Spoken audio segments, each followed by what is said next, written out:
রাধে রাধে বন্ধুরা, পঞ্চতালি কিচেনে সবাইকে স্বাগত জানিয়ে আবারও চলে এসেছি নতুন একটা রেসিপি নিয়ে। আজকে রেসিপিটা একটু অন্যরকম। দেখো, আমি একটা তরমুজ কদিন আগে আমি একটা রেসিপি করেছিলাম, তরমুজের শরবত। আমার চ্যানেলে আছে, আমি পারলে এই ভিডিওতে আমি লিঙ্কটা দিয়ে দেবো, তোমরা দেখে নিও। দারুণ করেছিলাম, একটা ইউনিক স্টাইলে। তো সেই খোসাটা আমি রেখে দিয়েছিলাম তরমুজের, প্লাস্টিকে ঢুকিয়ে। তো সেই খোসা দিয়ে আজকে আমি রেসিপিটা করব। তরমুজের খোসার মধ্যে কিন্তু অনেক ভিটামিন, মিনারেলস, খনিজ পদার্থ পাওয়া যায়, যেটা নাকি আমাদের শরীরের জন্য ভীষণই উপকারী। আর এই ঠান্ডা রেসিপি গরমের মধ্যে খেতে ভীষণই ভালো লাগে। বেশি তেল মশলা গরমের মধ্যে খেতে কিন্তু সবসময় ভালো লাগে না। তো আজকে আমি সেরকম একটা রেসিপি করব। এই প্রচণ্ড গরমে হালকা পাতলা রেসিপি খেতে কিন্তু ভীষণই ভালো লাগে। আর সবসময় তেল মশলা খেতে কিন্তু একদমই ভালো লাগে না। তো আজকে রেসিপিটা সেরকম একটা দুর্দান্ত রেসিপি হতে চলেছে, আশা করি আপনাদের ভীষণ ভালো লাগবে। আর হ্যাঁ, আমার চ্যানেলে নতুন বন্ধু হয়ে থাকে প্লিজ চ্যানেলটিকে সাবস্ক্রাইব করে দেবেন। আর যারা সাবস্ক্রাইব করে দিয়েছেন যে বন্ধুরা, তাদেরকে জানাই অসংখ্য অসংখ্য ধন্যবাদ। আর সাবস্ক্রাইব করে পাশে থাকা বেল আইকনটা অবশ্যই প্রেস করে দেবেন। তাহলে কি হবে, যখন আমি নতুন ভিডিও আপলোড করব তখন আপনার কাছে সবার আগে পৌঁছে যাবে। আর যদি কোনো বন্ধু ফেসবুক থেকে দেখে থাকেন আমার ভিডিওটি, অবশ্যই আমার পঞ্চতালি কিচেন পেজটিকে ফলো করে দেবেন, ফলো করে লাইক করে দেবেন। তো চলুন আর বেশি দেরি না করে এবার আমি চলে যাব মূল রেসিপিতে। দেখুন, আমি আবারও ভালো করে দেখিয়ে দিচ্ছি একদম সামনে থেকে ক্যামেরা কীভাবে কেটেছি। যে লাল অংশটা কেটে ফেলে দিলাম চেঁচে। এবার পেছনটা, এই যে সবুজ অংশটা, ডিপ সবুজ অংশটা, এবার খোসাটাকে আমি এইভাবে করে ছাড়িয়ে নিচ্ছি, যেরকম পেঁপে ছাড়ানো হয় বা চাল কুমড়ো ছাড়ানো হয় সেইভাবে করে। এইভাবে করে আমি আমার মতো করে আমি পিস করে নিয়েছি। আপনারা আপনাদের খুশি মতো ছোট বড় যেভাবে আপনাদের ভালো হয়, লম্বা, সেভাবে করে পিস করে নেবেন। দেখুন, পিস করা আমার সব হয়ে গেছে, আর বেশি ভিডিওটা লম্বা করলাম না। তো আমি সব কেটে নিয়েছি, কাটাটা দেখালাম না। এবার এই স্বাদটাকে বাড়াবার জন্য আমি রাত্রেবেলা একটু ছোলার ডাল ভিজিয়ে রেখেছিলাম, ছোলার ডালটাকে মিক্সিতে বেটে নিয়েছি। এবার একটা বাটির মধ্যে আমি ডালটাকে নিয়ে নেব,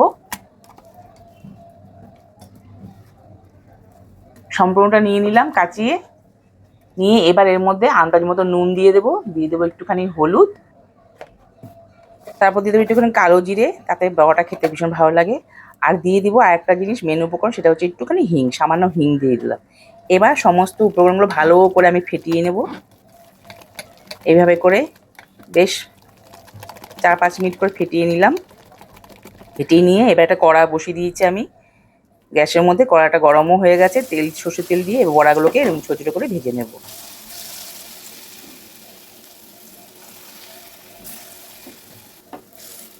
এই বড়াটা দিলে খেতে খুব ভালো হয় রেসিপিটা। তো বড়াগুলোকে উল্টে পাল্টে আমি বেশি লাল লাল করে ভাজবো না, বেশি কড়া করে ভাজলে খেতে ভালো লাগবে না। হালকা বাদামি কালার করে নামিয়ে নেব। এবার উল্টে পাল্টে এরকম করে উল্টে দিয়ে ভেজে নিলাম। দেখুন, ভাজা আমার হয়ে গেছে, এবার আমি তুলে নেব। এরকম করে এইরকম লাল রেখেছি আমি ভাজাটা। তো আবার বাকিগুলো ভেজে নিচ্ছি। তো এইগুলোকে উল্টে পাল্টে আমি ভেজে নেওয়া হয়ে গেছে। এবার কড়াতে একটু তেল দিয়ে দিলাম। এবার একটু কালো কালো যে ডালের অংশগুলো আছে সেগুলো আমি ফেলে দেবো। দিয়ে একটা শুকনো লঙ্কা দিয়ে দিলাম একটা তেজপাতা, আর দিয়ে দেবো কিছু পাঁচফোড়ন। আপনারা সাদা জিরেও দিতে পারেন, সাদা জিরো দিলেও হয়, আমি পাঁচফোড়ন দিলাম। দিয়ে একটু নাড়াচাড়া করে বেশ সুন্দর গন্ধ বেরোচ্ছে, তখন দিয়ে দেবো আমি ছোটো ছোটো দুটো আলু কেটে রেখেছি ডুমো ডুমো করে, সে আলুটা দিয়ে দেবো। দেখুন, আলুটা দিলে খেতে ভালো হয় তরকারিটা। তো আলুটা দিয়ে আমি নাড়াচাড়া করে নেব, ঢেকে ঢেকে নাড়াচাড়া করবো। এখন কিন্তু আমি লবণ হলুদ কিছুই দিইনি। তো আলুটা একটু ভেজে নিলে খেতে ভালো হয়। যে কোনো তরকারি আলুটা না ভাজে কিন্তু খেতে ভালো হয়। দেখুন, ঢাকা চাপা দিয়ে আমি ভেজে নেব। আবার একটু নাড়িয়ে দিচ্ছি, নাহলে তো তলায় পুড়ে যেতে পারে, সেই জন্য আমি বারে বারে করে খুলে খুলে নাড়িয়ে দিচ্ছি, আবারও ঢেকে দিচ্ছি। এরকম করে লাল লাল হয়ে গেছে আলুগুলো। এবার আমি খোসাটা দিয়ে দিলাম, যেটা কেটে রেখেছিলাম ডুমো ডুমো করে। তরমুজের খোসাটা দিয়ে দিলাম, দিয়ে তরমুজের খোসা আলুটাকে আরও ভালো করে একটু নাড়িয়ে নেবো তেলের মধ্যে।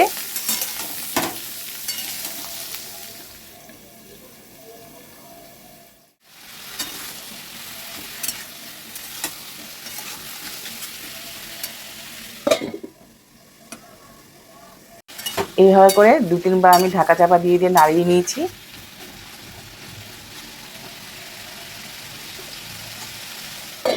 ঢাকা দিয়ে দিলাম। এবার ঢাকা দিয়ে আমি 3টে লঙ্কা, কাঁচা লঙ্কা আর 2 টুকরো আদা আমি মিক্সির মধ্যে পেস্ট করে নেব। আর এদিকে তরকারিটা মানে খোসাগুলোর মধ্যে যে রান্না করছি মানে জিরে গুঁড়ো একটুখানি, ধনের গুঁড়ো ছোট চামচের, আর একটুখানি কাশ্মীরি লঙ্কা গুঁড়ো দিয়েছি। একেবারে সাদা মাটা হবে সেই জন্য। এই যে কাশ্মীরের, এটা ঝাল হবে না, লাল রঙটা হবে। আর একটু চিনি দিয়ে দিলাম, নুন দিয়ে দিলাম, দিয়ে এবার আমি মশলাটাকে ভালো করে আলু আর খোসার সাথে নেড়ে চেড়ে কষিয়ে নেব। আগুনটাকে কিন্তু মিডিয়াম ফ্লেমে রেখেছি, বাড়িয়ে দেইনি, তাহলে কিন্তু পুড়ে যাবে, ভালো লাগবে না খেতে। তো নাড়াচাড়া করে নিয়ে এবার মশলা যেটা বেটেছি আর কাঁচা লঙ্কা আদাটা দিয়ে দিলাম, দিয়ে আবারও নাড়তে থাকবো, ভালো করে সাঁতলে নেব মশলাটা।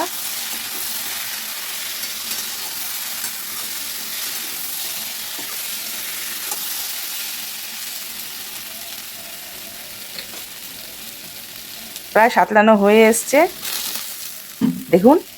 এবার আমি সামান্য একটু জল দেব, অল্প করে জল দিয়ে আবার একটু সাঁতলে নেব।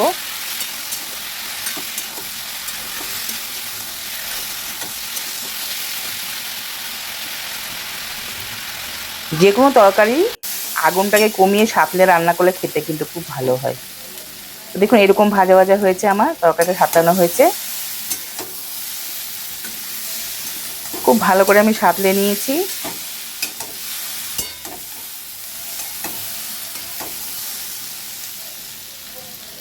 এই দেখুন,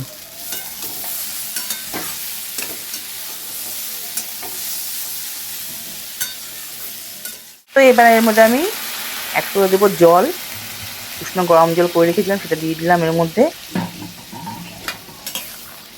জলটা এমন দেবো যেন আলু আর খোসাগুলো ডুবো ডুবো হয়ে যায়।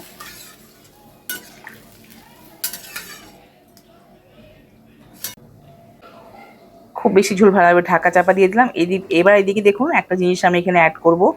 আমি 4 চামচে 1.5 চামচের মতো পোস্ত, শুধু পোস্ত বেটে নেব বাটার মধ্যে। দেখুন বাটা আমার হয়ে গেছে।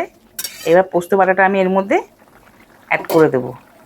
দারুণ লাগে বন্ধুরা খেতে, অপূর্ব লাগে, এত টেস্ট হয় মানে কি বলবো। এবার পোস্তটা আমি এর মধ্যে দিয়ে দিলাম।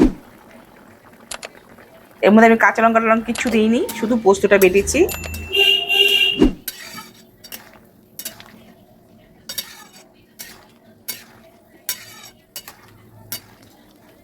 এবার বড়াগুলো দিয়ে দেবো। বড়াগুলো দিয়ে নাড়াচাড়া করবো, বড়ার জল টেনে নেবে। আমি এর মধ্যে ঘি, গরম মশলা, ধনেপাতা কিচ্ছু ব্যবহার করবো না, ব্যাস হয়ে গেছে আমার যা যা দেওয়ার সমস্ত উপকরণ দেওয়া হয়ে গেছে। এবার আমি ঢাকা দিয়ে রাখবো কিছুক্ষণ, ঢাকা দিয়ে তারপর দেখুন আগুনটাকে কমিয়ে রেখেছিলাম, এবার একদম হয়ে গেছে। এবার গ্যাসটা আমি নিভে দেখিয়ে দিচ্ছি আলুটা কিরকম সেদ্ধ হয়েছে, আর খোসাটাকেও দেখিয়ে দিচ্ছি। দেখুন খোসাটা গলে যায়নি, দেখেছেন আলুটা সেদ্ধ হয়ে গেছে আর খোসাটা কিন্তু গলে ভেদা ভেদা হয়নি। তো বন্ধুরা আশা করি আজকে আমার এই কম তেলে কম মশলায় এই দারুণ ফেলে দেওয়া তরমুজের খোসার রেসিপি তোমাদের খুব ভালো লেগেছে। যদি ভালো লাগে অবশ্যই একটু লাইক করে দিও, আর চ্যানেল নতুন বন্ধু হয়ে থাকলে অবশ্যই চ্যানেলটিকে সাবস্ক্রাইব করে দিও। ভালো লাগলে শেয়ার করে দিও, কমেন্টে জানিও কেমন লেগেছে। আমি গোপালের জন্য বেঁধে নিলাম, গোপালের জন্য আমি গোপালের ভোগ লাগাবো সেই জন্য বেঁধে নিয়েছি। এবার আশা করি তোমাদের ভীষণ ভালো লেগেছে। তো আজ এই পর্যন্ত, আবারও দেখা হবে নতুন একটা রেসিপির সাথে। সবাই খুব ভালো থাকবে, সুস্থ থাকবে। তো দেখো এই প্রচণ্ড গরমে আজকে কিন্তু এই হালকা পাতলা রেসিপি আমাদের দুপুরবেলার মেনু।